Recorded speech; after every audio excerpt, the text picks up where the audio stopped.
This anthropological project had as its first objective trying to understand how people use mobile phones here in Western Kenya.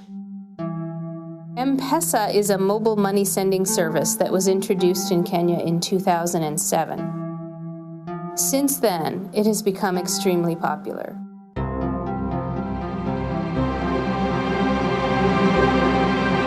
Many development economists approach the study of mobile money from a financial inclusion perspective. This project takes an anthropological approach. It sees the practices of mobile money as a part of an existing social and cultural background. This area is a rapidly changing but still predominantly rural area. People are involved in agriculture, but also many other ways of making a living. Trading, having small shops. One important source of income is mobile money remittances. Remittances have a variety of purposes in Western Kenya.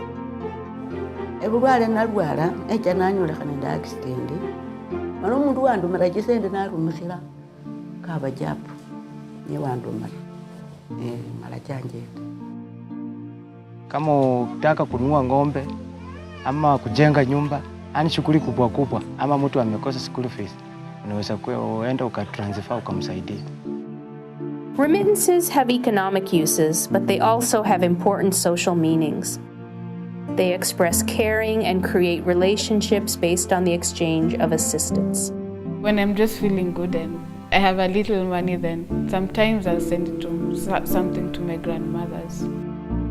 For urban or international migrants, they are a way of maintaining social relationships and social presence in a community. There's an interesting duality to the mobile phone. On the one hand, mobile phones create connections and relationships. I think M-Pesa has made relationships stronger, and they help you save on time and energy and money. On the other hand, mobile phones also highlight the ability of individuals to create and shape their networks. They give individuals a lot of autonomy or agency in shaping their connections with others. People use mobile money to participate in groups. Through mobile, it's easy for people to send their monthly subscriptions or contributions. A quarter of the money that is contributed in steering committees when we have funerals is by this. This concept of money pooling has become very, very common, and I found it to be widely used amongst siblings, family groups, but also students. In order to understand how money circulates in groups, I've been using social network analysis to actually draw the pathways of mobile money remittances in families and groups.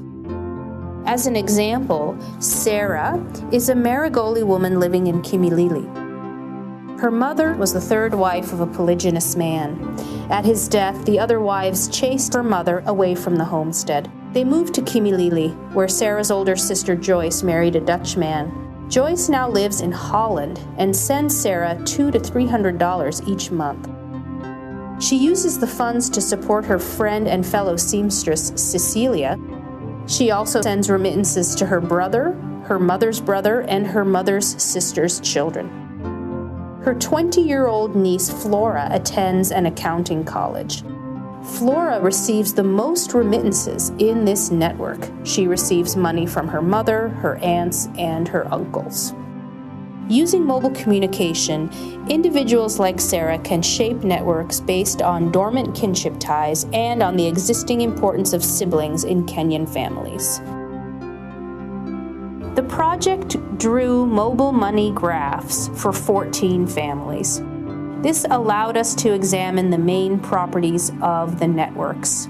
They are based around groups of siblings. They are often connected to other groups of siblings by relationships of descent or marriage. Men and women participate equally in these networks, and people of all ages and genders can become central in networks.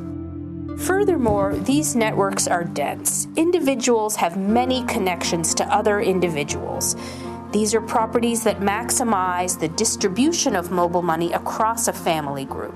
They represent the way long-term traditions of mutual support and reciprocity are now expressed through the medium of mobile phone use.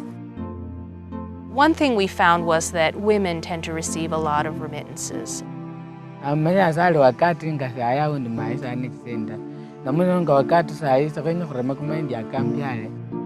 Just because women receive a lot of remittances doesn't necessarily mean that they benefit from them in ways that we expect. I know my grandmother, she has many friends and they'll come to her for help. They'll be like, my sons are not working and I have this problem, can you help me out? So they'll be like reaching on to her for help. So the ethic of generosity also places pressure on people to recirculate remittances to a certain degree. The individuality of mobile money and mobile phones often means that the secrecy, the privacy, and the exclusion that is allowed by mobile phone communication is very important. People use their phones as a way to shut out people that they don't want to talk to. People try to manage their participation in these groups that circulate money by turning off their phone. In an extreme case, you could even get a new SIM card, which is often taken to mean that you want to sever contact indefinitely. We met many people who complained about the ability of mobile phone connections to disrupt other important social relationships. A husband may beat his wife because of the phone. Mobile phones have caused marriage breakages in our country. Mobile money has empowered individuals to create a networked self. In so doing, it has allowed individuals to create new connections, but also to sever connections. Social life in Kenya is being dramatically changed by the use of the mobile phone, as individuals create more control over the social connections that they produce and participate in.